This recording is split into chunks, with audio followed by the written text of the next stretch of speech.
The silence finally breaks. For nearly 10 months, one question has refused to disappear. What happened to 4-year-old Gus Lamont, a little boy with blonde, curly hair who vanished from his family's remote property in South Australia on September 27, 2025?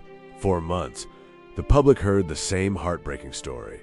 Gus had been playing outside. His family was nearby. Then, in a matter of minutes, he was gone. Hundreds of people searched the surrounding landscape. Police teams moved across the property. Defense personnel, volunteers, trackers, drones, helicopters, and specialist search crews joined the operation. But Gus was never found. And for a long time, there was another detail that made the disappearance even more difficult to understand. There was almost nothing left behind. No obvious trail. No confirmed evidence explaining where the child went. No discovery that could finally tell investigators what happened during that missing window of time. Then months later, everything changed because one of Gus's grandmothers, Josie Murray, finally decided to speak publicly. And what she said was not simply a family's emotional plea for answers.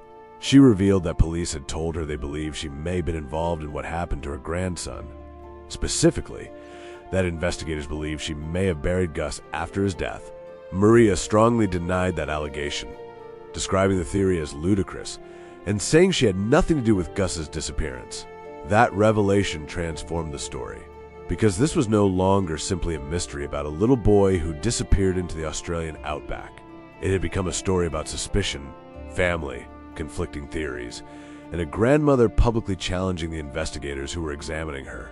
But before we get to what Josie Murray said, we need to go back to the afternoon when everything began, because the entire case still revolves around a tiny window of time. September 27th, 2025, Oak Park Station, a huge and isolated sheep property roughly 40 kilometers south of Una in South Australia. At around 5 o'clock in the afternoon, 4-year-old Gus Lamont was outside. According to the account given to police, Gus was playing on a mound of dirt near the family homestead. He was not hundreds of kilometers away. He was not in a crowded city. He was not somewhere completely unfamiliar. He was at home. And that is what makes the next part so difficult to comprehend. At approximately 5:30 p.m., his grandmother went outside to call him in, but Gus was gone. The child who had been there only moments earlier could no longer be found. At first, the situation was treated as a desperate missing child search. Family members searched the property. Police were contacted. And soon, the enormous landscape surrounding Oak Park Station became the focus of one of the most extensive searches connected to the case. Searchers had to confront a brutal reality. This was not a suburban backyard. The property is vast, remote, and difficult to search. Every direction opened into more land. Every fence line, patch of vegetation, water source, track, and depression in the terrain became something that investigators had to consider. And when a 4-year-old disappears in that kind of environment, time becomes critical. The first hours can determine whether footprints remain visible, whether clothing or personal belongings can be located, whether aerial searches can identify movement, whether weather conditions destroy fragile traces, and whether the child's path can still be reconstructed. So the response grew rapidly. Search crews covered huge areas. Aerial teams examined the landscape from above. Ground teams moved through difficult terrain. Specialist trackers examined the ground for disturbances that an ordinary observer might never notice. And volunteers joined the effort. But despite the scale of the operation, the landscape did not provide the answer everyone desperately wanted. There was one small footprint that attracted attention during the search. For a moment, evidence like that could create hope. Could this be Gus? Could it show the direction he had taken? Could a single mark in the dirt finally provide the missing link? But investigators could not confirm that the print belonged to Gus. And once again, the case returned to the same terrifying question. Where had he gone? The longer the search continued, the more difficult the situation became. Eventually, police acknowledged their hopes of finding Gus alive had diminished dramatically because of the amount of time that had passed and the environmental conditions. The operation shifted from an urgent search for a missing child toward a painstaking investigation into what might happen. Yet even then, investigators did not publicly accused Gus's family of involvement. For months, police maintained that there was no publicly disclosed evidence confirming foul play. That distinction matters, because a disappearance can contain unanswered questions without proving a crime. A suspicious detail is not automatically evidence. An inconsistency is not automatically guilt, and a police theory is not the same thing as a proven fact. For that reason, what happened next is so significant. Months after Gus disappeared, South Australia police escalated the case to a major crime investigation. Investigators said they had identified inconsistencies and discrepancies in information provided during the investigation. They also said a person who lived at Oak Park Station and had previously cooperated with police had stopped cooperating. That person was then considered a suspect. Police made clear that Gus's parents were not suspects. And then came another development. Investigators searched the property again. Vehicles, electronic devices, and other items were seized as part of the investigation. The case was no longer simply asking, where did Gus wander? Now investigators were examining a much darker possibility. Could someone who knew Gus have been involved? And if so, what happened during those critical minutes between the last confirmed sighting and the moment his disappearance was discovered? That is where Josie Murray's story enters investigation. Because according to Murray, police have told her they believe she may have buried Gus. She denies it completely. She says the allegation makes no sense. And she says investigators should instead consider the possibility that Gus was abducted. That claim is her position, not an established fact. Police, meanwhile, continue to investigate, and Gus remains missing. No final explanation has been established. No person has been convicted of causing his disappearance. And no public evidence has conclusively answered the central question. So after 10 months of silence, why did Gus Lamont's grandmother finally decide to speak? What exactly does she say happened at afternoon?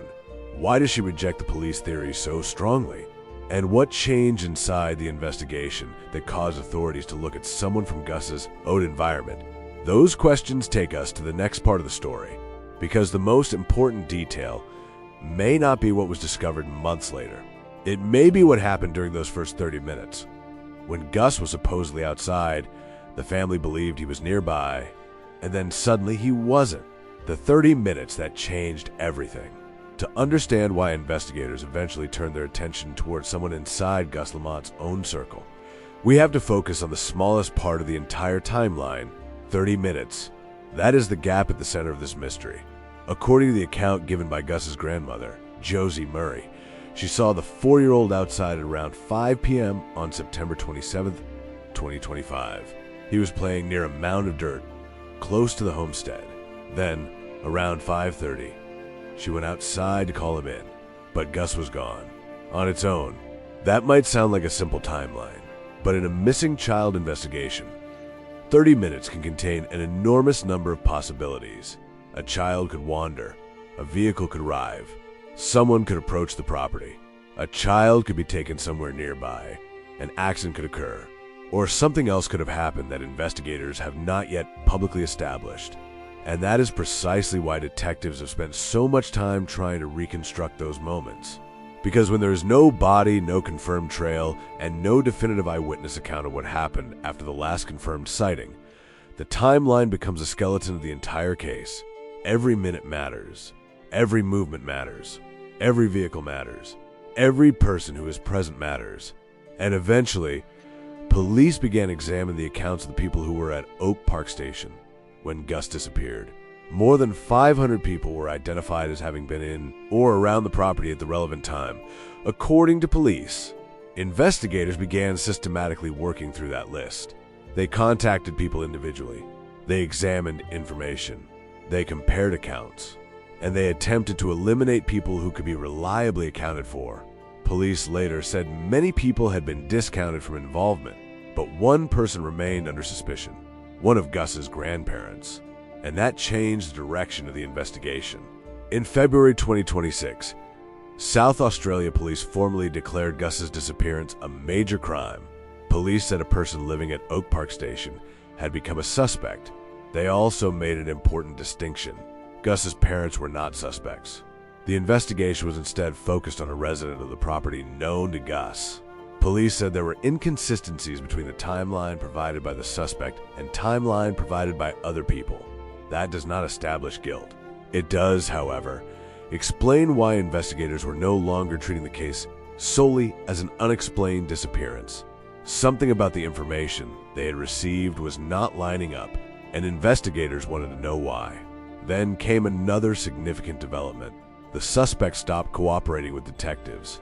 That detail became central to the investigation, because cooperation can provide investigators with opportunities to clarify timelines, verify movements, and test statements against physical and digital evidence.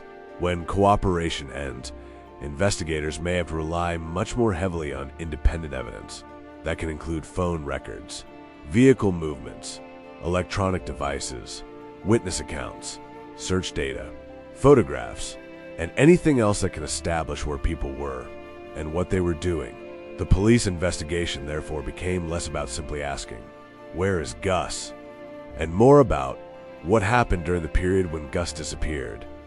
That distinction is crucial, because if Gus had simply wandered away, investigators would expect to find some evidence of movement, perhaps footprints, perhaps clothing, perhaps belongings, perhaps a route through the surrounding landscape.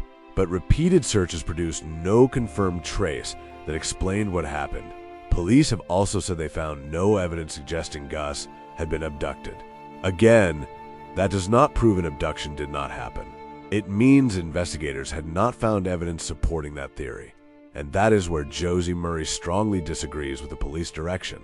Months after the disappearance, she publicly argued that investigators should consider the possibility that Gus was taken. She said she had noticed ins at the property that made her wonder whether someone had entered the area, according to reports of her television interview. Murray recalled seeing wheel tracks that she believed did not match the vehicles normally used on the property. She also described noticing that an old bedstead and a weather station had been moved. For Murray, those details contributed to her belief that someone could have entered Oak Park Station and taken Gus. But again, these are claims made by Murray. They are not established findings proving an abduction. That distinction is essential, because this case has now reached a point where competing explanations exist. Police have one investigative theory, Murray has another, and Gus himself remains missing. There is no final answer. That tension is what makes the case so difficult. On one side is a police investigation that has spent months examining the people connected to property. On the other is a grandmother who says investigators are looking in the wrong direction. And somewhere between those two positions is the truth about what happened to a 4-year-old boy. But Murray's story becomes even more complicated when we look at what she says happened after Gus disappeared. She says she initially believed there was still a chance he could be found. She was part of the environment where the search was taking place. She watched police arrive. She watched volunteers move through property. She saw vehicles coming and going, and as the search expanded, the physical landscape around the homestead changed. That matters because a massive search operation can create its own forensic complications. Hundreds of people walking across land can disturb footprints. Vehicles can create tracks. Equipment can alter the ground. And repeated searches can make it harder to determine which marks were there before the investigation and which appeared afterward. In a normal crime scene, investigators can attempt to restrict access. A remote property being searched for a missing child presents a very different challenge. The priority is to find the child. Every second matters. But at the same time, every movement across the terrain can potentially destroy evidence. That conflict is one of the most difficult aspects of the Gus Lamont investigation. Searchers had to move quickly. Investigators had to preserve evidence. And nobody knew whether the evidence they were looking for was even still visible. Then came another series of searches. Police returned to Oak Park Station again and again. They examined areas around the homestead. They searched a wider radius. They investigated a dam. They used specialist teams. They conducted aerial searches. They examined areas that had not previously been fully covered. And eventually, investigators searched 6 mine shafts in and around the property.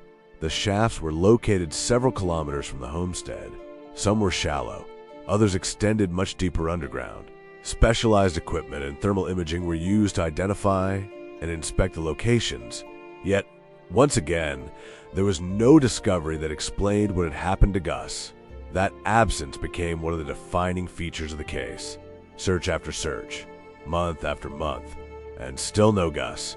By the time police returned to Oak Park Station again in May 2026, the case had been open for approximately 8 months. The renewed operation lasted 3 days, but investigators again said they had not uncovered evidence that helped locate the missing boy. Detective Superintendent Darren Fielka said one of Gus's grandparents remained a suspect. Police also said they had received more than 500 calls to Crime Stoppers and continued to work through people who had been around the property. The investigation was still active, but the breakthrough everyone wanted had not arrived. And then Josie Murray broke her silence. Her public appearance changed the conversation. For the first time, she directly addressed the allegation against her. She said police believed she had buried Gus after an accident. According to Murray, investigators had told her they did not believe she had intentionally harmed him, but instead believed she may have been involved in disposing of his body. She called that theory ludicrous. Her argument was straightforward. If Gus had suffered an accident, she said, why would she hide what happened? Why would a grandmother choose to conceal the death of her own grandson? Why would she allow herself and the entire family to endure months of uncertainty? Those are questions Murray believes investigators must answer. But investigators have not publicly accepted her explanation, and police have not publicly disclosed all the evidence or reasoning behind their theory. That is important because the public is seeing only part of the investigation. Detectives may possess information that has never been released. They may have statements that cannot be made public. They may have forensic or digital evidence that remains part of the ongoing investigation. Or they may simply be testing competing theories while trying to determine which one survives scrutiny. We do not know. And that is why the most responsible way to tell this story is to separate what Murray says from what police have established. Murray says Gus may have been abducted. Police say they have no evidence suggesting he was abducted. Murray says she had nothing to do with his disappearance. Police continue to regard one grandparent as a suspect. Murray says the theory that she buried Gus is absurd. Police have not publicly laid charges against her, and Gus has still not been found. Those facts can exist at the same time, but there is another question. Why did the police investigation become focused on a grandparent in the first place? What was inconsistent about the timeline? And what happened to make investigators believe that the answer might be inside the very property where Gus was last seen? To understand that, we need to go back to the statements surrounding those critical 30 minutes. Because the biggest mystery may not be what happened during the 10 months that followed. It may be what happened between the moment Gus was last. The theory police would not explain. For months, investigators had searched for Gus Lamont as though the answer might still be somewhere in a landscape, a footprint, a piece of clothing, a hidden trail, a disturbed patch of earth. Anything that could explain how a 4-year-old boy disappeared from a remote family property. But eventually, police reached a conclusion that changed the entire investigation. Gus probably had not simply wandered away. That conclusion did not come from one dramatic discovery. It came from what investigators failed to find. After one of the largest searches ever conducted in South Australia, police said they had found no evidence indicating that Gus had walked away from the homestead. South Australian Police Commissioner Grant Stevens said investigators had all but ruled out that possibility. Think about what that means. A missing 4-year-old, a huge property, months of searching, and yet not one confirmed piece of evidence showing a path the child could have taken. That absence became increasingly important because if Gus had wandered away, investigators needed to understand where he could have gone. But if he had not wandered away, then the question became much darker. Who could have moved him, and why? That was when an investigation began moving away from a simple missing person search and towards something much more serious. In October 2025, police established Task Force Horizon to investigate Gus's disappearance. Initially, investigators were operating under the possibility that the boy had wandered away. But as the months passed, that theory became harder to sustain. Police began looking more closely at the people who were present at Oak Park Station. And that list was surprisingly important. More than 500 people had been identified as being in or around the property when Gus disappeared. Investigators began working through those people individually, They were not simply looking for someone suspicious. They were trying to build a complete picture of the afternoon. Who was there? Who left? Who arrived? What vehicles were moving around? What did people see? What time did they see it? And most importantly, did the different accounts agree? That is where the investigation encountered something police described as inconsistencies and discrepancies. Detective Superintendent Darren Fielka said investigators had identified differences involving timelines and the versions of events provided by family members. Police did not publicly explain every inconsistency, and that is important because the public still does not have the complete investigative file. We do not know every statement detectives examined. We do not know every piece of evidence they compared. And we do not know exactly which discrepancy caused investigators the greatest concern. What we do know is that police eventually focused on a person who lived at Oak Park Station and was known as Gus. That person stopped cooperating with investigators. Police then classified that person as a suspect. And suddenly, the case had entered a completely different phase. No arrest, no charge, no body, but a suspect.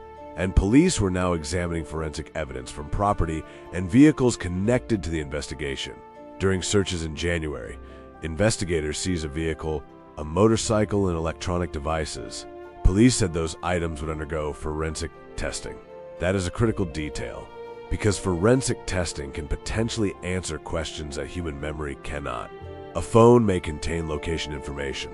A vehicle may contain traces. An electronic device may preserve a timeline. A photograph may contain metadata. A digital record can sometimes establish where someone was even with their memory, intentionally or unintentionally. Does not. And that is exactly why the investigation became increasingly focused on evidence that could be independently verified. But there was another complication. The suspect was not the only person connected to the property whose cooperation with police became an issue. By March, police confirmed that 2 family members were communicating with investigators only through their lawyers. The family, however, publicly said something very different. Josie and Shannon Murray released a statement, saying the family had cooperated fully with the investigation and wanted nothing more than to find Gus and reunite him with his parents. That created another layer of tension. Police were conducting a major investigation. Family members were defending themselves, and the public was left trying to understand what was actually happening behind the scenes. Then came another question. If investigators believed Gus had not wandered away, what did they believe happened instead? Police were careful. They did not publicly announce an abduction theory. In fact, they said there was no evidence suggesting Gus had been abducted. That is significant because Josie Murray's own theory is almost the opposite. She believes investigators should consider the possibility that someone came onto the property and took Gus. In her June interview, she described details that made her suspicious. Murray said an old bed frame at Oak Park Station had been moved. She said a weather station had also been moved. And she recalled seeing wheel track belonging, in her view, to a medium-sized vehicle passing near those locations. To Murray, those details suggested another possibility. Someone could have entered the property. Someone could have approached Gus, and someone could have taken him. But there is a major problem with that theory. Oak Park Station had become an extremely busy place after Gus disappeared. Police vehicles, search vehicles, volunteer vehicles, emergency crews, aircraft, specialist teams, hundreds of people. When a landscape is suddenly covered by searchers, vehicle tracks can multiply quickly. That makes it incredibly difficult to determine whether a particular tire mark was created before or after the disappearance. And that is precisely why investigators have to be cautious about physical clues. A wheel track can look suspicious, but without a reliable timestamp, it may not prove anything. The same is true of footprints. Murray said she saw a footprint near the edge of one of the dams. She believed it could have been significant, but police reportedly attributed that footprint to a diver.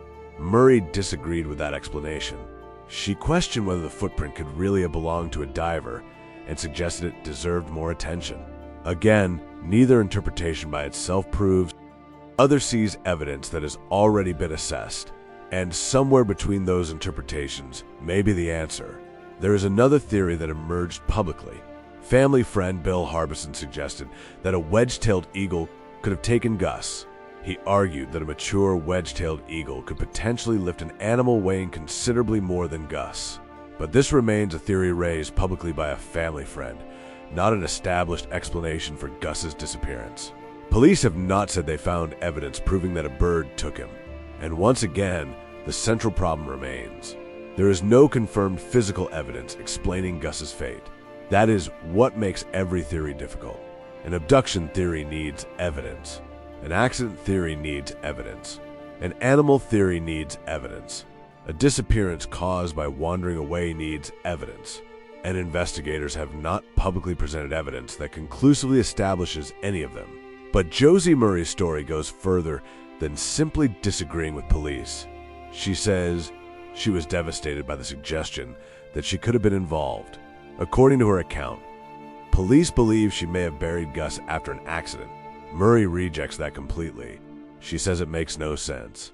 Her argument is essentially this: if Gus had suffered an accident, why would a grandmother hide his body?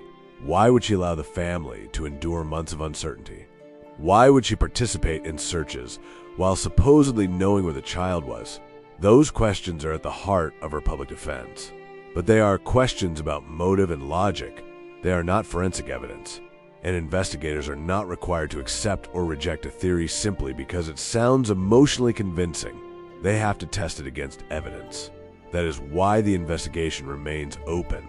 Because even after months of searching, detectives have not publicly disclosed enough information to establish exactly what happened. And police have made it clear that they are deliberately withholding some details. In June, South Australia police said it was not appropriate to discuss specific aspects of the investigation because doing so could compromise potential future court proceedings. That sentence is easy to overlook, but it may be one of the most important statements in the entire case because it tells us that the public is not being given the complete picture. There may be evidence investigators are protecting. There may be information they are waiting to verify. There may be details that could become important if charges are eventually laid. Or there may be information that detectives simply do not want potential witnesses or suspects to know. That is standard investigative logic, but it creates a frustrating situation for everyone watching from the outside. The public wants answers. Gus's family wants answers. Investigators want answers.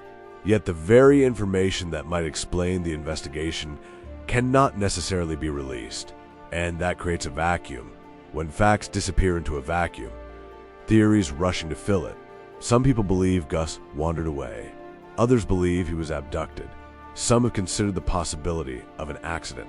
Others have proposed explanations involving the environment. And now, there is a police theory involving someone connected to property. But none of those possibilities should be confused with a proven explanation. That distinction becomes even more important when the person at the center of the latest controversy is Gus's grandmother. Josie Murray is not charged with Gus's disappearance. She has denied involvement. Police have not publicly announced that she is guilty of anything connected to Gus. And yet, because she is one of the grandparents linked to the investigation, every public statement she makes is now being examined to the lens of suspicion. That is a reality of an unresolved case. Every word can become evidence in the court of public opinion. But public opinion is not a courtroom. A theory is not a conviction. A discrepancy is not proof of murder. And suspicion is not guilt. The only thing that can ultimately resolve this case is evidence. That is why the investigation continued. In May 2026, police returned to Oak Park Station for another intensive search. They spent 3 days examining the property again. But when the operation ended, investigators said they had uncovered no new evidence relating to Gus's disappearance. Once again, the landscape remained silent. Once again, the family was left waiting. And once again, investigators were forced to return to the same unanswered question: where is Gus? Then, in June, Josie Murray finally stepped into the public spotlight. For 10 months, the disappearance had been defined largely by police statements, searches, and a heartbreaking silence surrounding a missing child. Now, one of the people closest to Gus was speaking directly to the public. She was challenging the police theory. She was describing what she believed investigators had missed. and she was insisting that she had nothing to do with her grandson's disappearance.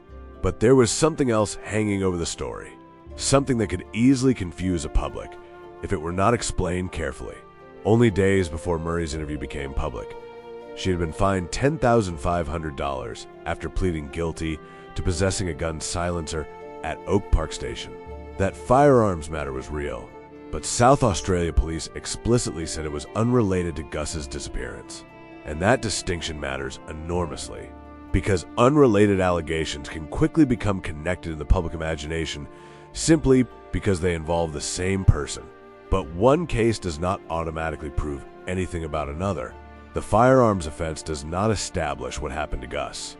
It does not prove involvement in his disappearance, and it should not be presented as evidence of guilt in the missing child investigation. What matters is what investigators can actually connect to Gus's disappearance.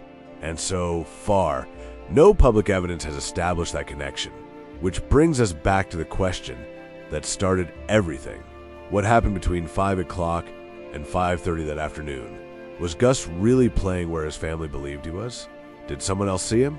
Was there a vehicle movement that investigators have not publicly explained? Did someone enter the property? Was there an accident?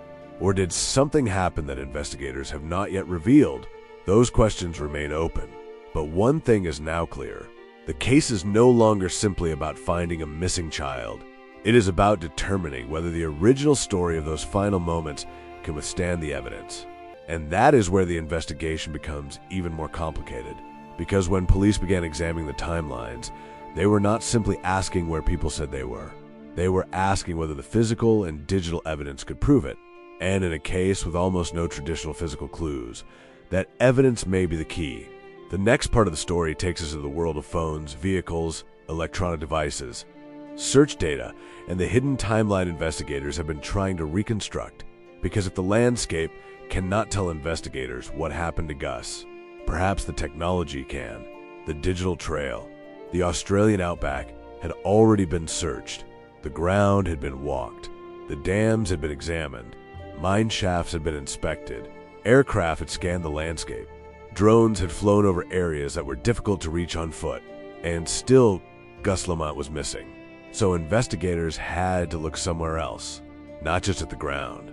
Not just at the fences and tracks around Oak Park Station, but at the people, their movements, their vehicles, their phones, their devices, their timelines. Because when a physical scene gives investigators almost nothing, the digital world can sometimes preserve what the landscape has erased. A phone can record a location. A vehicle can leave a digital trail. A photograph can preserve a timestamp. A device can reveal communication that happened hours or days earlier. And even when people remember events differently, independent records can sometimes show what actually happened. That is why the electronic evidence collected during the Gus Lamont investigation matters. Police have seized electronic devices as part of the investigation. They have also seized vehicles connected to property. Those items were not simply collected for dramatic effect. They can potentially help investigators reconstruct movements and test statements against objective evidence. But there is an important limitation. The public does not know exactly what forensic testing has revealed. Police have not released a complete digital timeline. They have not publicly identified every piece of data recovered from the devices, and they have not explained every discrepancy they say they discovered. That means there is a gap between what investigators may know and what the public knows. And that gap is where much of the mystery remains. Imagine the afternoon of September 27th as a timeline. At one point, Gus is reportedly outside. At another point, he is discovered missing. Between those moments is a blank space. Investigators are trying to fill that blank space with independently verifiable information. Who was moving? Which vehicles were operating? Where were the phones? Who communicated with whom? What happened before and after the disappearance? And can those records support the accounts investigators were given? That is the difference between a story and an evidentiary timeline.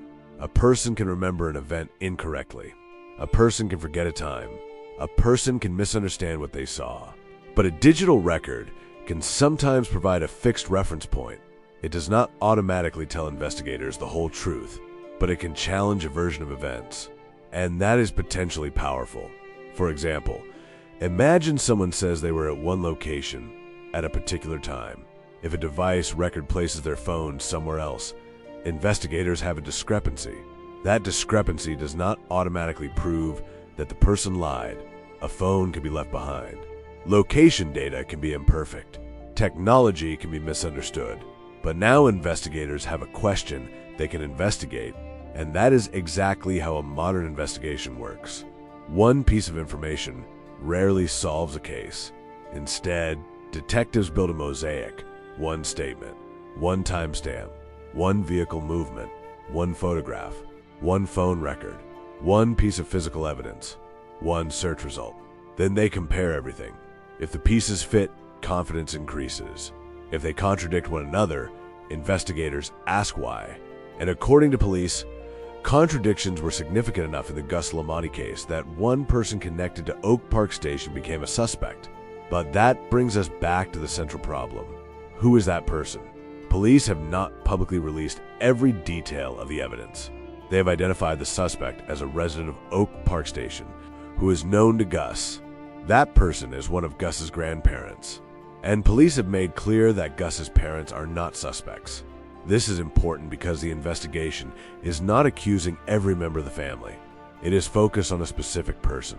But that person has denied involvement, and Josie Murray has publicly rejected the theory that she was responsible for Gus's disappearance. So the digital evidence may be one of the places where the competing stories eventually collide.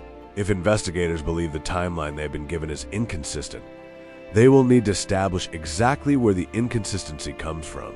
Was it a simple mistake? Was it a memory problem? Was information misunderstood? Or does independent evidence contradict what investigators were told? Those are very different possibilities. And without the complete evidence, nobody outside the investigation can responsibly choose between them. That is why sensational claims about the case can be dangerous. The thumbnail may say, "We lied for 10 months." But that statement should not be presented as an established fact. There is no public finding that Gus's family collectively lied for 10 months. There is no conviction establishing that the family concealed the truth. There is a police investigation. There are alleged inconsistencies. There is a suspect, and there is a grandmother who says she has been wrongly suspected. Those distinctions matter, because in a case involving a missing child, words can become incredibly powerful. Once the public hears a word lie, people may immediately assume guilt, but investigators have to prove much more than that. A contradiction can be innocent. A mistaken timeline can happen. A memory can change. And even deliberate dishonesty does not automatically establish what happened to Gus. The real question is whether any discrepancy can be connected to the disappearance itself. That is what detectives need to determine. And this is where the investigation becomes more complicated, because police have not only been examining the family's accounts, they have also been working through hundreds of other people who were at or around Oak Park Station. More than 500 people were identified as being in or around the property during the relevant period. Investigators have been gradually eliminating people where their involvement could be discounted. That process is slow, painfully slow, but it is necessary. Imagine trying to reconstruct one afternoon involving hundreds of people. A person remembers seeing a vehicle. Another remembers hearing something. Someone else remembers a conversation. A fourth person remembers leaving the property at a particular time. Now investigators need to compare those memories. And then they need to compare those memories with technology. That is how the timeline becomes stronger or weaker. A witness may say a vehicle left at one time. A phone record might suggest the driver was somewhere else. A vehicle might appear in another account. A photograph could establish when someone was standing in a particular location. Each detail can change a picture. And because Gus disappeared from a remote property, even small inconsistencies become important. There were not dozens of public cameras covering every road. There was no continuous city surveillance system. There were no crowds of independent witnesses watching the area. Oak Park Station is remote. That means investigators may have fewer conventional sources of evidence. So the evidence they do have becomes more valuable. Digital records can help fill those gaps, but technology has another side. It can also generate false confidence. A location point does not necessarily tell you exactly where a person was. A timestamp does not necessarily explain what someone was doing. A phone's location does not prove the owner was holding it, and a vehicle's movement does not prove who was driving. Investigators have to interpret these records carefully. That is why forensic analysis can take time. The public may want an immediate answer, but a digital investigation may require specialists to extract data, verify timestamps, compare records, and establish whether the information is reliable. This is not television. There is no single computer screen that suddenly displays the entire truth. Real investigations are often repetitive. They involve spreadsheets, logs, statements, phone records, images, maps, search reports, and thousands of individual pieces of information that must be compared. Some leads go nowhere. Some appear promising and then collapse. Others may become important months later, when another piece of evidence suddenly gives a meaning. That may explain why investigators have continued working on Gus's case even after repeated searches produced nothing. The absence of a body does not necessarily mean the investigation has stopped. It means investigators have to build the case differently. And that is why the physical search and the digital investigation are connected. The physical search asks, "Work at Gusby." The digital investigation asks, "Who is where, when, and what happened around him?" Put those questions together, and investigators may eventually be able to narrow the possibilities. But there is another piece of the puzzle. Vehicles. At a remote station, vehicles matter enormously. There are roads and tracks rather than dense urban streets. A vehicle entering or leaving the property may leave physical evidence. It may be seen by a witness. It may appear in a photograph. It may be connected to a phone. It may have a location history. And it may carry forensic evidence. That is one reason police seize vehicles during the investigation. Again, that does not mean investigators have found something incriminating inside them. It means the vehicles may contain information relevant to the investigation. The same principle applies to electronic devices. A device can potentially reveal communications, searches, locations, photographs, messages, connections, or timing. But the public still does not know which, if any, of those categories produce significant evidence in Gus's case. And that uncertainty is important, because the most dramatic version of the story would be to say, police found evidence, but that is not what has been publicly established. The more accurate story is, police are examining evidence that may help them determine what happened. That may sound less dramatic, but it is far more responsible. And in an unresolved missing child investigation, responsibility matters, because every public accusation can affect real people. Every rumor can reach Gus's family. Every false claim can consume police resources. And every unsupported theory can make it harder to separate real evidence from internet speculation. That became another major problem as the Gus Lamont case attracted national attention. Social media users began constructing their own versions of the story. Some theories focused on family members. Others focused on strangers. Others suggested bizarre explanations. And some posts reportedly used manipulated or AI-generated material. This created an entirely new challenge. Investigators were not only searching for Gus, they were also working in an information environment where thousands of people were trying to solve a case from their phones. Some genuinely wanted to help.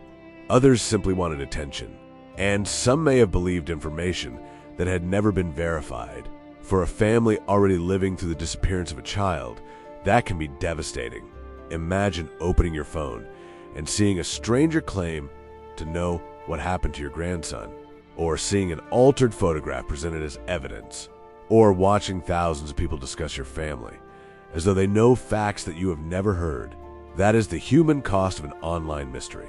And it is why investigators have repeatedly urged people to provide credible information directly to police rather than spreading speculation, because one genuine piece of evidence can matter more than 10,000 comments.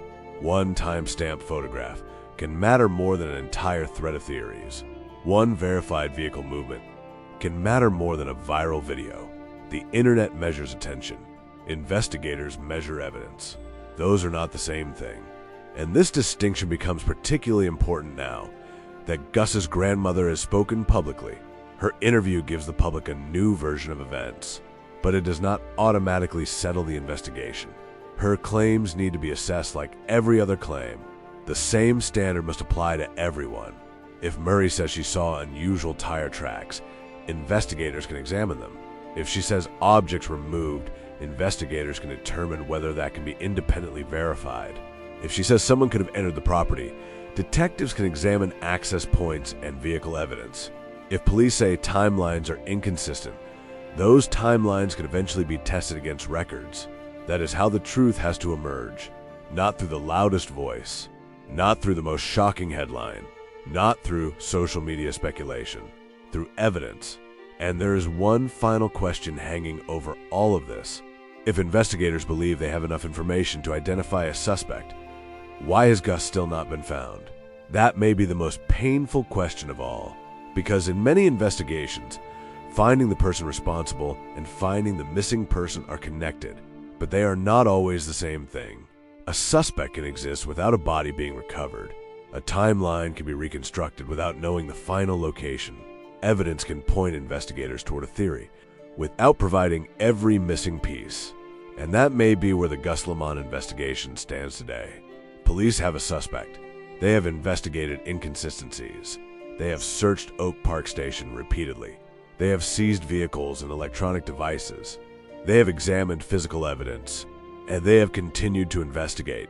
But they have not publicly produced a complete explanation of what happened to Gus. Meanwhile, his grandmother says investigators have the wrong person. She says she did not harm Gus. She says she did not bury him. And she believes another possibility has not been properly explained. That leaves the case suspended between two competing narratives. One says the answer may lie inside the property. The other says the answer may have come from outside it. And until evidence decisively supports one of those explanations, the mystery remains. But there is still one place investigators have not been able to escape. That 30-minute window. The moment Gus was reportedly seen playing outside, and the moment his family realized he was gone. Because somewhere inside those 30 minutes is the answer. The question is whether investigators can still find it. And as the months pass, the pressure becomes greater. Because every day that goes by makes memories harder to verify. Physical evidence becomes more difficult to recover. And the family remains without the one thing they have wanted since September 2025, an answer. But the next development in this story was not another search. It was something much more personal. A grandmother sitting in front of cameras and finally explaining, in her own words, what she says happened. And when she began talking, she did not simply defend herself. She challenged the entire direction of the investigation. That is where the story takes its most emotional turn. The grandmother finally speaks. For 10 months, the public had heard the story of Gus Lamont largely through police statements, search updates, and fragment of information released as investigators try to understand what happened. But one voice had been largely absent, the voice of Gus's grandmother, Josie Murray. Then, in June 2026, that changed. Murray agreed to speak publicly about the case, and what she said immediately became one of the most significant developments since Gus disappeared. Because she was not simply talking about a missing child, she was talking about herself. She was talking about the suspicion surrounding her family, and she was directly challenging the theory that police had apparently presented to her. According to Murray, investigators believe she may have buried Gus after an accident. She says that theory is completely false. She says she did not harm Gus. She says she did not conceal his body. And she says she has no idea where her grandson is. For a grandmother who'd spent months watching an investigation unfold around her, finally speaking publicly was not an ordinary media interview. It was a defense, but it was also a plea, because beneath every argument Murray made was the same devastating reality. Gus was still missing, and no matter what she believed the police had gotten wrong, she could not bring him home. That is what makes this case so emotionally difficult. There are competing theories. There are competing interpretations of evidence. There are disagreements about timelines. But there is still only one missing child, and his family remains without an answer Murray's public account challenges several assumptions surrounding the investigation.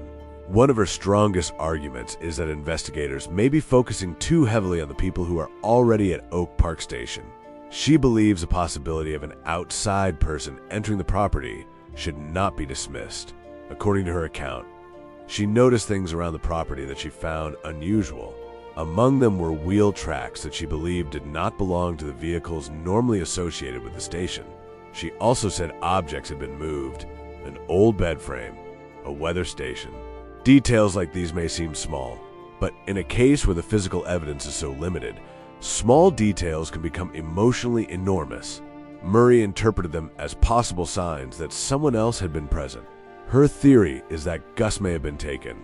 Police, however, have said they have no evidence indicating that Gus was abducted. That disagreement sits at the heart of the public controversy. Murray sees a possibility. Investigators say they have not found evidence supporting it.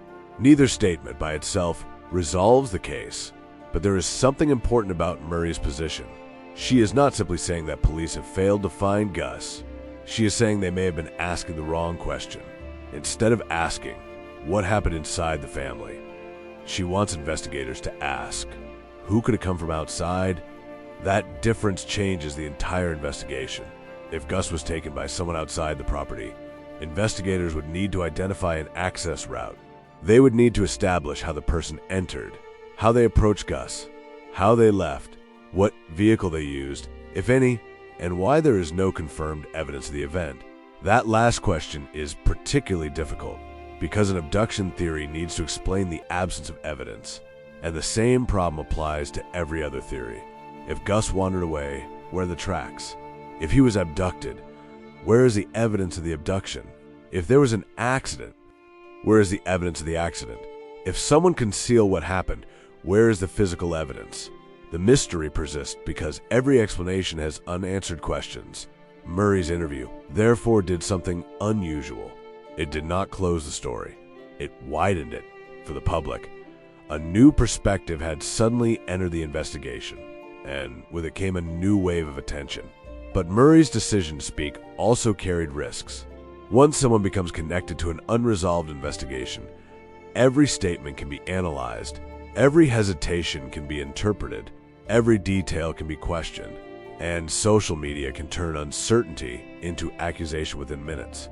That is especially dangerous when a person speaking is not a convicted criminal, but someone police are investigating. Murray has not been charged with Gus's disappearance. She is denied involvement. Police have not publicly established that she caused Gus's disappearance. Those facts need to remain clear because a suspect is not a convicted person, and an investigative theory is not the same thing as a proven event. The public often want a simple answer. Who did it? Why? Where is Gus? But real investigations rarely move in straight lines. Sometimes police suspect one explanation and later abandon it. Sometimes a person appears suspicious because of inconsistent information, but is eventually cleared. Sometimes a seemingly insignificant detail becomes critical months later. And sometimes investigators have strong reasons for a theory that cannot be publicly explained yet. That is why Murray's interview should be understood as one side of an unresolved dispute. Her statements are evidence of what she says, she believes, and remembers. They are not proof that her theory is correct. The same principle applies to police. Their suspicion is evidence of the direction of investigation. It is not proof of guilt. This distinction is especially important because of another development involving Murray. Only days before her interview, she pleaded guilty to possessing a gun silencer at Oak Park Station. She was fined $10,500. But South Australia police said the firearms matter was unrelated to Gus's disappearance. That means the offense should not be used to imply that Murray was involved in Gus's disappearance. The two matters are separate, yet the timing inevitably attracted public attention. And that is another example of how difficult it is to keep an investigation grounded in facts when the internet is constantly searching for connections. One event happens, another event happens, and suddenly people assume the two must be connected. But investigators have to resist that instinct. They have to ask, is there evidence connecting these events? If the answer is no, the connection should not be presented as fact. That is the standard this case requires. because Gus's disappearance is already emotionally powerful enough. It does not need invented connections. It needs verified evidence. And Murray's interview raises another deeply human question. Why speak now? Why wait 10 months? Why not speak publicly earlier? There may be many reasons. A family dealing with a missing child may not want to discuss every detail publicly.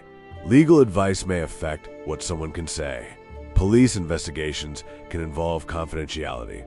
And people experiencing grief do not necessarily process events according to a public timetable. Murray said she wanted to tell her side of the story, and after months of being discussed publicly, she finally had the opportunity to do so. But her decision to speak also means that the public is now hearing a direct challenge to the police narrative. She is effectively saying, "You have the wrong idea about me. You are looking in the wrong place. And there may be another explanation for what happened to Gus." That is a powerful claim, but it still leaves the same unanswered question. If someone else took Gus, who is that person? Where's the evidence? How did they enter the property? How did they leave? Why did the searches fail to find a trail? Why has no confirmed suspect been identified? And why has Gus never been found? Those questions remain unanswered, and they are precisely why investigators cannot simply accept or reject Murray's theory based on emotion. They have to test it. That means checking the physical evidence, re-examining vehicle tracks, reviewing access points, examining digital records, re-interviewing witnesses, and comparing Murray's statements against everything investigators already know. If her account is accurate, independent evidence may eventually support it. If it is not, investigators may find contradictions. That is the process. Evidence first, conclusion second. But there is another emotional dimension to Murray's story. She is not only defending herself, she is also grieving. Gus was her grandson, and whatever investigators ultimately conclude, the disappearance has permanently changed the family. There are no ordinary family gatherings anymore. No certainty about where Gus is. No simple explanation that allows everyone to move forward. Instead, there is a permanent question. What happened to him? For Gus's parents, that question is unimaginable. They have repeatedly expressed their devastation and their desire to find their son. Police have said Gus's parents are not suspects. And that matters because the public conversation around the case can sometimes blur the difference between people who are being investigated and people who are simply connected to them. The family's grief should not become another source of speculation. The central victim remains Gus, a 4-year-old boy who disappeared. Everything else comes after that. That is why even Murray's public statements eventually return to the same point. She wants Gus found. She wants answers. And she wants investigators to consider possibilities she believes have been overlooked. Whether those possibilities are correct remains unknown. But one thing is certain. Her interview changed the public conversation. For months, people have been asking, what are police hiding? Now they were asking, what is Gus's grandmother saying? And more importantly, why does her version differ so sharply from the direction of the police investigation? That conflict has created a new layer of mystery. Police say one grandparent remains a suspect. Murray denies involvement. Police say there is no evidence of abduction. Murray believes an outside person may have taken Gus. Police say they have identified inconsistencies in the information provided during the investigation. Murray says she's been unfairly suspected. Police continue to search for evidence. Murray continues to say she wants Gus found. And still, the central fact has not changed. Gus is missing. No public statement has brought him home. No search has produced a confirmed location. No theory has been proven. No charge has resolved the mystery. That means the next phase of the story may depend less on what people say and more on what investigators can prove, because statements can conflict, memories can differ, theories can evolve, but evidence has the power to settle those disagreements. And investigators now have months of information to examine. They have search records, witness accounts, digital evidence, vehicles, electronic devices, property searches, physical traces, and the statements of the people closest to Gus. Somewhere inside that enormous collection of information may be the missing piece. But until that piece is found, the public is left with an uncomfortable reality. We know where Gus was believed to be. We know approximately when he disappeared. We know thousands of people searched for him. We know investigators eventually shifted the case toward a major crime investigation. We know a grandparent became a suspect. We know that suspect has denied involvement. And we know Gus has never been found. Everything beyond those facts remains a question. And perhaps that is the most important lesson from the entire case. The loudest theory is not necessarily the correct one. The most emotional explanation is not necessarily the true one. And the person who speaks most confidently is not necessarily the person who knows what happened. Only evidence can make that determination. For now, Gus's grandmother has broken her silence, but the silence surrounding Gus himself remains. And until someone can explain what happened in those critical moments at Oak Park Station, the mystery continues. The next question is no longer simply whether investigators can find Gus. It is whether they can find the one piece of evidence capable of connecting the timeline, the people, the property, and the unanswered questions. Because after 10 months, the case has reached a point where one new discovery could change everything. A phone record, a vehicle trace, a witness who remembers something differently, a previously overlooked piece of physical evidence, or a statement that finally explains what happened during those missing minutes. And if that piece exists, investigators are still looking for it. Because despite everything that has happened, the case is not closed. The search for answers is not over. And Gus Lamont's name is still at the center of it all. The mystery that still has no answer. 10 months. That is how long the Gus Lamont case has remained unresolved. 10 months since a 4-year-old boy was reportedly playing near his family's homestead. 10 months since someone went outside to call him in and discovered that he was no longer there. 10 months of searches. 10 months of theories. 10 months of questions. And 10 months without the one discovery everyone has been waiting for. Gus. His family still does not know where he is. Investigators still do not have a publicly established explanation for what happened to him. And the public is still trying to understand how a 4-year-old could disappear from a remote property without leaving behind a clear trail. But after everything that has happened, there is something important we can do. Separate what is known from what is still unknown. Because this case has attracted enormous attention. And with that attention has come speculation. Some theories are based on real information. Others are assumptions. Some claims have been repeated so many times that people begin treating them as facts. But repetition does not turn speculation into evidence. So start with what we know. Gus Lamont disappeared on September 27, 2025, from Oak Park Station in South Australia. He was 4 years old. He had been outside near the family homestead. According to the account provided to investigators, he was seen at around 5 p.m. By approximately 5:30 p.m., he could not be found. That 30-minute window remained central to the investigation. The response was enormous. Police, emergency personnel, defense personnel, specialist searchers, trackers, drone operators, helicopter crews, volunteers. Hundreds of people joined the effort to locate him, but despite the scale of the operation, Gus was not found.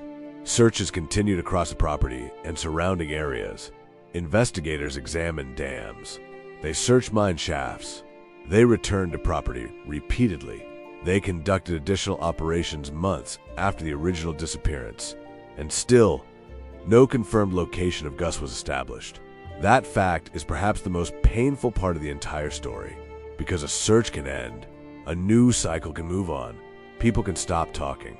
But for the family, the disappearance does not end. Every day still begins with the same unanswered question. Where is Gus? Then came the transformation in the investigation. Police eventually moved away from treating the disappearance solely as a missing child case. Task Force Horizon had already been established.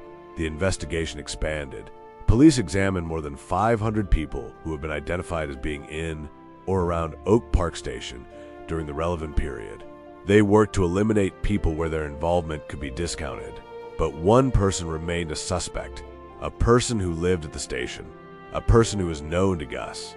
Police have said there were inconsistencies and discrepancies in information provided during the investigation. The suspect stopped cooperating with detectives. and police began treating that person as a suspect. But there is another fact that must remain clear. A suspect is not a convicted criminal. No public finding has established that this person caused Gus's disappearance. No conviction exists. No final explanation has been announced, and Gus has not been found. That distinction matters because the public often wants to jump from suspicion to certainty, but investigations do not work that way. Police can suspect someone for many reasons. They may have inconsistent statements. They may have unexplained movements. They may have evidence that is not publicly available. They may believe a person's account does not fit the wider timeline. But until those issues are proven in court, they remain allegations and investigative theories. And that brings us back to Josie Murray. After months of silence, she finally spoke publicly. Her message was clear. She denies involvement. She rejects the theory that she buried Gus. And she believes investigators should look at the possibility that someone outside the property could have taken him. She pointed to details she considered suspicious. Vehicle tracks, objects that appear to have moved, a footprint near a dam, and the possibility that someone could have entered Oak Park Station without being detected. But once again, those observations do not establish an abduction. Police have said they have no evidence suggesting Gus was abducted. That is the current publicly stated position. Murray's theory remains her interpretation of what she saw and what she believes investigators should consider. The two positions are not the same, and until new evidence emerges, the disagreement remains unresolved. That is why this case should not be reduced to a simple headline. Not, grandmother caught. Not, police prove the family lied. And not, Gus was definitely abducted. None of those statements has been established. The truth is more complicated. There is an active investigation. There is a suspect. There are disputed timelines. There are competing theories. And there is a missing child. That is the reality. There is also the issue of the phrase, "We lied for 10 months." It is powerful. It is emotional. It creates an immediate question. Who lied? Why? What were they hiding? And what changed after 10 months? But that phrase should be understood as a thumbnail curiosity device, not as an established fact. There is no public finding that Gus's family collectively lied for 10 months. There is no court ruling establishing that the family concealed the truth. There are reported inconsistencies in information given to police, and those inconsistencies have contributed to the direction of the investigation. That is very different, and the difference matters, because a responsible true crime documentary should never manufacture certainty where the evidence does not provide it. The mystery is already strong enough. It does not need invented facts. In fact, the real uncertainty is more compelling. Think about what investigators are facing. A remote property, a missing 4-year-old, a limited physical trail, multiple people present, conflicting accounts, months of searches, a suspect who denies involvement, a grandmother publicly challenging the police theory, and no confirmed explanation for where Gus went. That is already an extraordinary case, and the most important, unanswered questions remain. What happened during those 30 minutes? Was Gus actually alone? Did someone see him after the reported last sighting? Was a vehicle involved? Can digital records establish the movements of people around the property? Were any physical traces overlooked? Can investigators explain every timeline discrepancy? Could someone have entered or left the property without being detected? And most importantly, where is Gus? Those questions are not internet puzzles. They are investigative questions, and the answers need evidence. That is why the continued work of Task Force Horizon matters. Investigators are not simply waiting for a miracle. They are continuing to examine information. They are reviewing leads. They are testing evidence. They are trying to reconstruct what happened. And they are keeping an investigation open. For the family, however, the passage of time creates another kind of pain. 10 months means birthdays, holidays, ordinary family moments. Moments when a missing child should have been there. Every celebration becomes a reminder. Every family photograph becomes a reminder. Every question from a stranger becomes a reminder. And the uncertainty can be harder than a definitive answer because there is no final moment, no confirmed ending, no place to say, this is what happened. Instead, there is a question that remains open every morning. That emotional reality should not be forgotten when discussing the investigation. Gus is not simply a case file. He is a child. He has parents. He has grandparents. He has people who knew him, people who remember his smile, people who remember his voice, people who expected him to come home. And that is why the public's responsibility matters too. If someone has genuine information, they should provide it to investigators. If someone has time-stamped photographs, dashcam footage, or other verifiable evidence from around Oak Park Station during the relevant period, that information can potentially help. But people should not manufacture theories. They should not alter photographs. They should not create AI-generated images and present them as evidence. They should not accuse individuals based on rumors. And they should not confuse suspicion with guilt. The internet can create the illusion that thousands of people investigating together will automatically solve a mystery. But an investigation requires evidence that can be authenticated. A viral post is not evidence. A comment is not evidence. A theory is not evidence. A photograph with no reliable timestamp may not be evidence of what people think it shows. And a claim repeated by 10,000 people is still only a claim if nobody can verify. That is why the most useful thing the public can do is surprisingly simple. If you know something concrete, report it. If you have something verifiable, preserve it. If you are unsure, do not turn uncertainty into an accusation. And if you have nothing factual to add, sometimes the most responsible choice is silence. Because every unresolved case eventually reaches a point where the investigators need clarity more than noise. The Gus Lamont investigation is at that point now. The initial search has long ended, but the investigation has not. Police have not closed the case. They have not abandoned the possibility of finding answers, and Gus's name remains active within the investigation. The grandmother's decision to speak has created another chapter. It has given the public another perspective, but it has not solved the mystery. Her denial does not prove innocence. The police theory does not prove guilt. Her abduction theory does not prove an abduction. The inconsistencies identified by investigators do not automatically explain what happened, and the absence of physical evidence does not automatically prove that no crime occurred. Everything still depends on what investigators can establish. That may take time. It may require another search, another witness, another forensic result, another digital discovery, or information from someone who has remained silent. Sometimes the smallest piece of evidence can change an entire investigation. A forgotten photograph, a message, a vehicle record, a witness who suddenly remembers a detail differently, a piece of clothing, a previously misunderstood movement, a location record, something that seems insignificant until investigators connect it to another piece of information. And if that happens, the entire timeline could change. The 30 minutes that once seemed impossible to understand could suddenly become clear. But until that moment arrives, the case remains what it has always been, unresolved. Gus Lamont is still missing. His family is still waiting.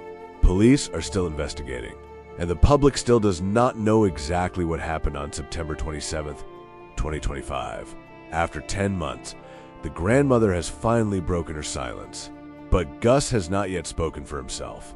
That is the tragedy at the center of the story.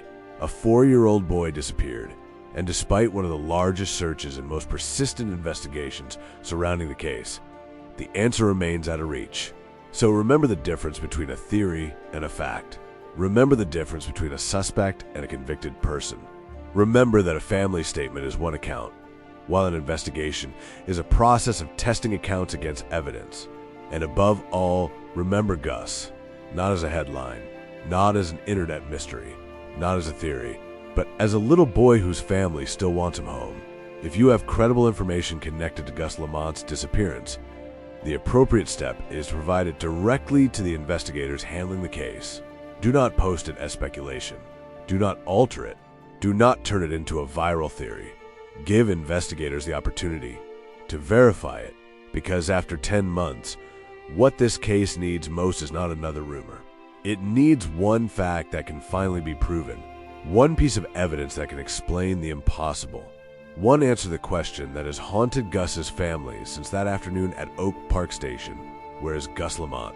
Until that answer is found, the story is not over. The investigation remains open. The questions remain. And somewhere beneath all the theories, all the headlines, all the speculation, and all the silence, there is still one simple truth. A little boy is missing, and his family is still waiting for him to come home.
authorities must now consider possibilities beyond accidental disappearance, not as conclusions, but as investigative necessity. And that is a huge psychological shift, because it changes how every detail is reinterpreted, even familiar ones. When investigation becomes structured pressure, a specialized task force is assigned. Task Force Horizon. This is not just a name. It represents structure, coordination, focused responsibility, and multi-layer investigation capability. Because now the case is no longer handled as a local search effort. It is handled as a complex investigative system. And that system has one goal: reduce uncertainty through controlled analysis. Not assumptions, not expectations, but verified progression. Two theories are now treated as equal starting points. At this stage, investigators officially work with two parallel directions: an unknown abduction scenario, involvement of someone known within the environment. Neither is confirmed. Neither is dismissed. Both are kept active. And this is important, because keeping both theories alive means the investigation is still open in interpretation, but structured in approach. And that balance creates tension, because every new detail must now be tested against two possibilities, not one. The emotional weight of no evidence of wandering off. One of the most important statements in this phase is subtle but powerful. Search efforts found no evidence of wandering off. This does not mean certainty, but it removes simplicity, because in missing child cases, wandering scenarios are often the most expected explanation. But when search coverage is extensive, and no trace is found, that expectation weakens, and something more complex takes its place. Not conclusion, but uncertainty with direction. Scale of search becomes a psychological turning point. The search effort is massive. Hundreds of personnel, aerial coverage, ground search expansion, specialist trackers, community involvement, multiple terrain types. At this scale, the expectation naturally becomes something should have been found, even small evidence, even indirect trace. But when nothing appears, the absence itself becomes meaningful, because it challenges probability and introduces a difficult question. How does nothing remain after such a large search effort? That question does not accuse anyone, but it deepens the investigation. When geography becomes a variable, search efforts extend beyond the main property into nearby national areas. This matters because it expands the possible movement radius, but it also introduces complexity, larger terrain, natural obstacles, unpredictable environments, reduced visibility areas. And that means absence of evidence becomes harder to interpret, because nature can hide things, but it cannot explain everything. And investigators must separate what is hidden from what is missing. No evidence becomes the most important statement. In most cases, evidence drives conclusions. But here, the absence of evidence becomes equally important, because investigators must now consider: was there simply no trace? Or was the trace removed or never present in expected form? This is not a conclusion. It is a structural question. And it shifts the investigation deeper into analysis mode. Because now they are not just searching, they are interpreting absence. Two paths running at once. The investigation is now officially split into two parallel lines: unknown external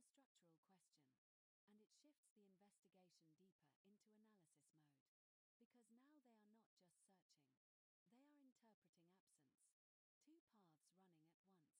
known internal connection possibility. These are not competing theories. They are parallel frameworks. Each is tested against timeline data, physical evidence, environmental logic, behavioral consistency. And each time new information arrives, both frameworks are tested again. This creates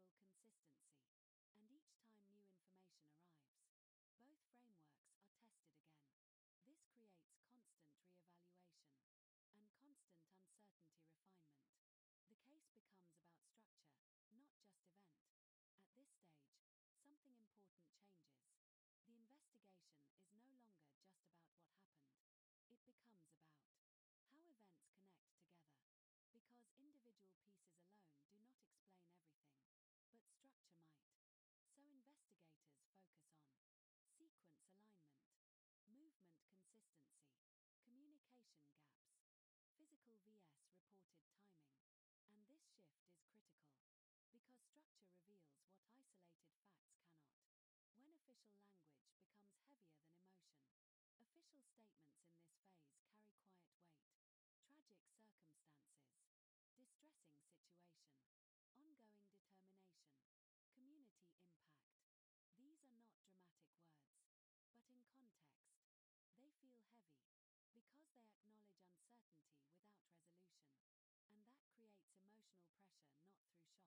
because they acknowledge uncertainty without resolution. And that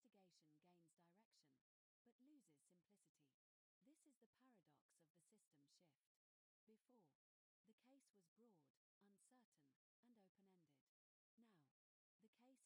the paradox of the system shift. Before, the case was broad, uncertain, and open-ended. Now, the case is structured, focused, and categorized. But simplicity is gone, because every detail must now be tested against a formal investigative framework. And that framework does not allow easy assumptions. It demands verification, consistency, reconstruction. And that makes the case heavier, not clearer, just more defined in its complexity, where all questions begin to converge. As investigation expands in structure, a silent center begins to form, not a conclusion, but a convergence point, where timeline gaps, evidence absence, suspect focus, environmental uncertainty, all begin to overlap. And that overlap is where attention naturally moves next, because investigations always move toward convergence, even when answers are not ready yet. Now, the investigation stands at a point where structure is defined, focus is narrowed, but answers are still not complete. And when that happens, the next stage is not procedural. It becomes interpretive, where investigators and observers both begin to see direction forming, even without confirmation. And that leads into the next phase, the most disturbing conclusion.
confirmation of wandering, no confirmation of accidental movement, no physical trail strong enough to support a natural disappearance theory. And slowly, one idea begins to weaken inside the official assessment. The idea that Gus simply walked away. Because if that was true, something should have followed him. Something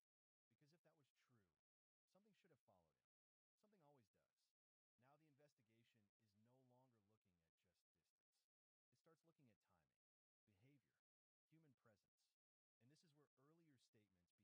earlier statements become important again. Because inconsistencies were already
everything changed and nothing was seen again.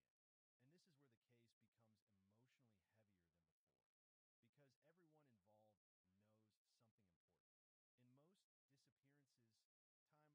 disappearances, time always leaves traces. But here, time left nothing. The official search operation across Oak Park Station and surrounding areas had already been described as extensive. Ground teams, air support, specialist units, volunteers, and even tracking assistance from experienced personnel. Large sections of